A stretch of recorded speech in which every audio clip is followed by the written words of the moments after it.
السلام علیکم ورحمۃ اللہ وبرکاتہ۔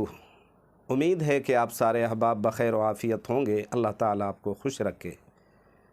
قربانی کے جانور میں عقیقے کی نیت سے اگر کوئی حصہ لینا چاہے تو کیا لے سکتا ہے؟ ایک صاحب کا یہ سوال ہے۔ انہوں نے معلوم کیا ہے کہ کیا کوئی صاحب اگر اپنے بچے، اپنے لڑکے یا لڑکی، نواسے، پوتے کے لیے قربانی کے موقع پر قربانی کے جانور میں اگر کوئی اپنے لڑکے کے لیے 2 حصہ لینا چاہے، بڑے جانور میں اسی طرح اگر کوئی اپنی بچی کے لیے حصہ لینا چاہے تو کیا لے سکتا ہے اور یہ لینا درست ہے؟ تو جان لیجئے کہ قربانی کے جانور میں، بڑے جانور میں خصوصاً اگر کوئی صاحب حصہ لینا چاہے تو لے سکتا ہے، چونکہ چھوٹے جانور کا مسئلہ یہ ہے کہ وہ ایک ہی حصے ہوتے ہیں، ایک ہی حصہ ہوتا ہے، چاہے بکرا ہو یا بکری۔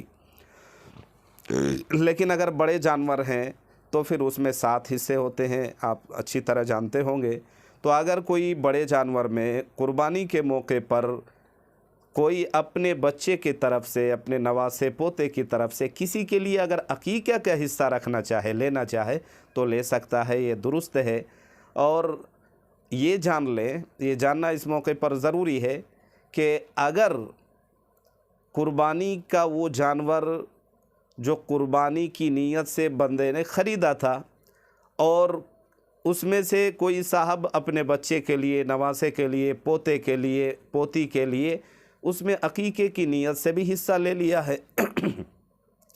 اور اس کے بعد اگر وہ جانور گم ہو جائے یا چوری ہو جائے تو کیا اس صورت میں عقیقے کی نیت والے کی طرف سے عقیقہ ہو جائے گا یا کیا مسئلہ ہے؟ تو جان لیں کہ عقیقے کی نیت سے جس قربانی کے جانور میں جس نے حصہ لیا ہے وہ جانور اگر چوری ہو جاتی ہے یا گم ہو جاتا ہے تو اس صورت میں عقیقے کی نیت والے کی طرف سے عقیقہ نہیں ہوگا، اور اس کے بعد اس کے لیے عقیقہ کرنا واجب اور ضروری نہیں ہے، اس لیے کہ عقیقہ کرنا سنت ہے۔ 7 دن کر لیں یا 14 دن کر لیں یا 21ویں دن کر لیں، اس کے بعد عقیقہ کرنا فقط مستحب ہے۔ تو اچھی طرح آپ سمجھ لیں، اللہ تبارک و تعالیٰ سمجھنے اور ساتھ ساتھ عمل